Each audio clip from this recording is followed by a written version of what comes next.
And happy Friday, options traders. Welcome back, everyone. Well, during times of high volatility, traders love to sell options, and there can certainly be good reasons for that because of the high volatility. That makes good mathematical sense. But a not so good reason is that traders are doing it because they're just down so much. Their account values are down and they're trying to generate cash. And one of the most popular strategies for doing this is a covered call. But regardless of your reason for doing a covered call, there are three basic types of roles you should understand. So I wanted to cover those here. Now, these are not all of the roles that can be done, but these are the three that you should at least be familiar with. So what are they and why do we do them? Well, as always, before we get started, please click like and subscribe. It definitely helps the channel and is very much appreciated. So quick recap on the covered call. Remember, the strategy requires that you buy 100 shares or that you already have 100 shares in the account, and then you are going to sell one call option against those shares. And this is always done in a 1-to-1 ratio, at least for the textbook strategy. I've often talked about doing ratio rights. Those are different reasons, but for the most part, the basic covered call is done in a 1-to-1 ratio. Meaning that if you own 300 shares, you would write 3 calls, and so on.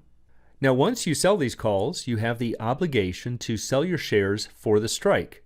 It's really a potential obligation because it's up to the call buyer to make that decision to exercise.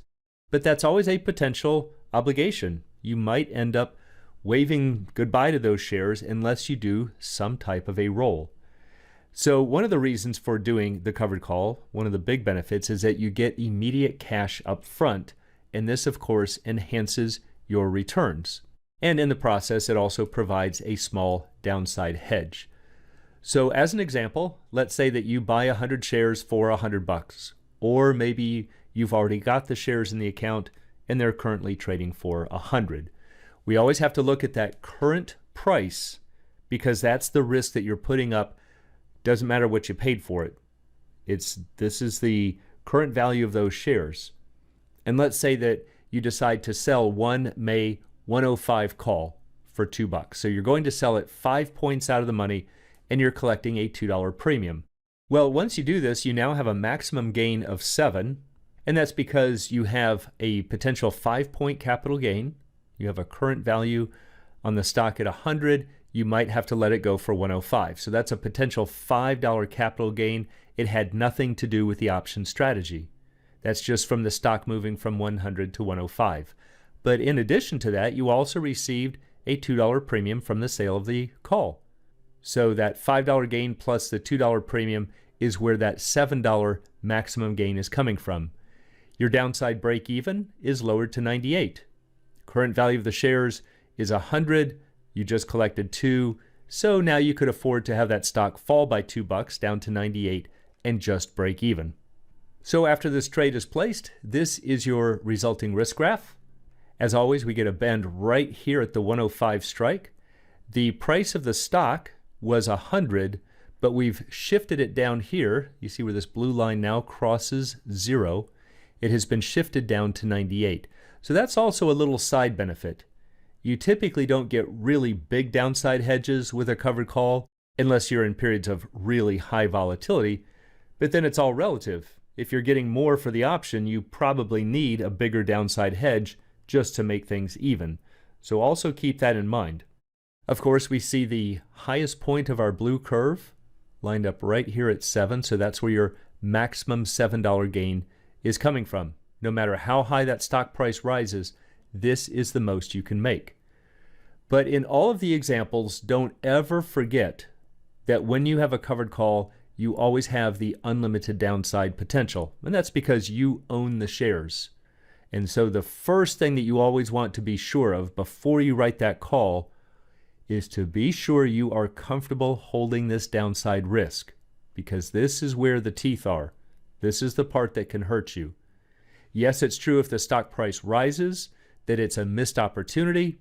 You might call it a regret, might not make you real happy, but it's not a risk. It's the area of maximum gain. All right, so once we've entered this basic position, what are 3 basic roles? Well, the ones that you have to understand are a roll out, a roll up and out, and then finally just a roll up. And regardless of which one of these you're using, it's ideal to use a simultaneous order to reduce what's called execution risk. If you want more details on execution risk, I do have another video in here on that. But the basic idea is that if you entered these trades separately, closed out the current short call, waited for it to execute, and then sold a new one, the stock price might move against you. And in fact, it might move against you on both of those orders. It might be rising while you're trying to buy it back. It might be falling while you're trying to sell it. And it becomes a double whammy. But if you put both orders in at the same time, a simultaneous trade, and that's what I'm going to show you how to do here, it greatly reduces this execution risk because that order limit will stay about the same even if the stock price is rising or falling. So let's take a look at the first roll, which is just a roll out. Now, whenever we talk about rolls, if you are rolling out, you are just going out in time. The opposite would be rolling in, but we're keeping the strike the same. So in these cases, we're assuming that the stock maybe has just sat flat. You still want to sell the same call, but it's about to expire, so you need to roll out to the next expiration. So based on our example right now, you're currently short the May 105 call that you sold for 2. So to undo this or to roll it out, you would buy back this May 105 call, that would be your closing transaction, and you would need to sell the next expiration, let's say a June 105, which would be an opening transaction. Now for this example, I've just gone from May to June. You could go from the first week in May to the second week in May, but they're still just different expirations. You don't need to go out a full month. So in this example, rather than submitting these two orders separately, you would sell the May-June 105 calendar spread. That's the trade right there. Recall that a calendar spread requires the purchase and the sale, which is what we have here. We have different expirations, but we have the same strike. And so we are selling the May-June 105 calendar spread. And just for the sake of the argument, let's say that you get a net credit of 2. It's definitely going to be a credit because the option that you're closing is pretty close to worthless because remember, we're assuming that the stock price has stayed about the same. But you are selling an option with more time until expiration. So let's say you get this credit of 2. What happens now? Well, you already received 2 from the first call. Now you're receiving another 2, and so your break even is now reduced from 98 to 96. That's just the original $100 call price minus the $4 collected. Your maximum gain is now increased to 9. And that is very simply because you still have the obligation to sell for 105, but you've also collected $4. So it's still that $5 capital gain plus 4. That's where your $9 maximum gain is now coming from. So this is what your risk graph looks like. Notice that we have just shifted the maximum gain a little bit higher, and we've also reduced the break-even point a little bit. So we got kind of a double benefit here. However, the strikes haven't changed. Notice that the bend lines up at 105 in both cases, so we don't really have a big net gain. It's just going to be the difference between the option that we closed and rolling out to that next expiration. So in this example, we went from a max gain of 7 to now a max gain of 9. We've just bumped it up by the $2 premium. So there's your new break-evens and max gains. Max gain of 9, break-even of 96. Well, what about the second roll where you are rolling up and out? So rolling up means we are going up to a higher strike. That's whether we're using calls or puts, you are going up to a higher strike. If you're rolling down, you're going to a lower strike. And out, of course, means we are going to a longer dated option. So let's assume that we are back at square one where we were currently short the May 105 call for 2. And now, instead, let's assume that maybe the stock has risen a little bit. You don't want to sell the 105, you want to sell a higher strike, maybe the 110. But this one's about to expire, so we also need to roll it out. So if you were to do the trades independently, you would buy the 105 call to close, and you would maybe sell the June 110 call to open. Well, we want to do it as a simultaneous trade. So the trade would be to sell the May 105 June 110 diagonal spread. Remember that a diagonal spread requires the purchase and a sale. That's what makes it a spread. Different expirations and different strikes. So you can go into your broker's platform and just enter one diagonal spread and roll the options. Now, depending on stock prices and the strikes you're going to, the expirations, this may or may not be a credit. But just for the example, let's say that you get another net credit of $2. What happens now? Well, your break even is again reduced to 96 because you've collected $4. Remember, we're assuming you've gone back to the initial trade where you just sold your first option for 2, but now you're going to roll it up and out. So you've collected $4. That brings your break even down to 96 for the reasons we just saw before. But what it's going to really affect is your maximum gain, because we've now increased the strikes, and that means we have the potential to make more money. So the max gain is now increased to 14. So here's what the risk graph would look like. This is the initial trade right here in blue, your initial covered call. When you roll it up and out, we have increased from the blue to the red. So the big difference here is we have greatly shifted this portion of the risk graph higher, and we've also reduced the break even a little bit down to 96. But notice that our strikes don't line up anymore. The original one was here at 105. Now it's boosted up here to 110. So there's now another 5 points that we could potentially make. So if you recall from the previous example, the max gain was 7. That was the $2 collected plus the $5 potential capital gain. But now we've got another 5 points on top of that. So the maximum gain is now 14. Remember, the break-even point is down here at 96. That's the $100 initial price minus $4 in premiums. So you have an effective cost basis of 96, and if you end up selling it for 110, that's 14 points. So now we see that the max gain is 14, the break-even is 96.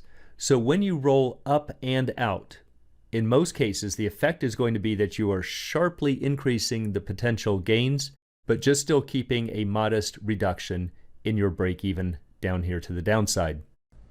All right, so what's roll number 3? Well, we've talked about roll-ups before. When you buy an option, you just sell your current strike and buy the next higher. That's a defensive move because it's getting some money off the table. Well, this is doing it in the opposite direction because you're starting out with a sale. So these are going to be net debits. So that's why I put this one in here for last. So this is more of an offensive measure. It's defensive when you are long the option. We're trying to free up some more potential gains. The stock has moved faster than we thought. Maybe it's starting to threaten that strike or has even gone in the money. And we're trying to now say, well, let's get on this nice upward trend and see if we can make some more. So therefore it becomes more offensive. So let's go back to the initial trade where you were short the May 105 call for 2. And now let's say that the stock rises to 105 maybe after 10 days. Let's say that this first option that you sold was a 30-day option. So in your mind, you were thinking, yeah, at best it's going to get up to 105, but now it's at 105 just after 10 days. If we did nothing, really no harm done, we would have our maximum gain of 7. But you're thinking, you know what, maybe I should try to roll this up so I can capture some more gains. Well, to roll this up, you would have to buy back your May 105 call. That would be your closing transaction. Let's say that it's trading for $4.20. You would then need to sell the May 110. That would be your opening transaction. We'll give it a price of about $1.55. So to do this as a simultaneous order, you are going to buy the May 105-110 vertical spread. Notice that the other two rolls were credits, but this one's a debit because, again, it's an offensive type of trade that is happening within the same expiration month. So your net debit would just be $2.65. That's just the net difference between these two, and therefore your cost rises from 98 to 100.65. All right, so remember when you first put the trade on, trade number one, you had shares at 100 and you collected $2. So that was 98. That's where this number is coming from. So 98 plus 265 is 100.65. And therefore your maximum gain is 935. So if you have a cost basis of 100.65 and you end up selling for 110, that's a 935 gain. So now your risk graphs look like this. This is the original in blue when you sold the 105 call, and now you've rolled it to the 110 strike. So here you had to increase your break even, which is a negative to you, all things being equal. We've boosted it up from 98 to 100.65. So why did we do that? Well, we don't have the same strikes anymore. We've separated these out by 5 points. So now the maximum gain isn't just 7, it's 935. So effectively what we have done with this vertical spread is we have spent 265 to make 5. We just bought the 105, 110 vertical spread for 265. So that means there's an additional $2.35 of profit. And that's why the maximum gain rises from 7 to 935. So yes, we boost this up by 265, but we've also increased this by 235.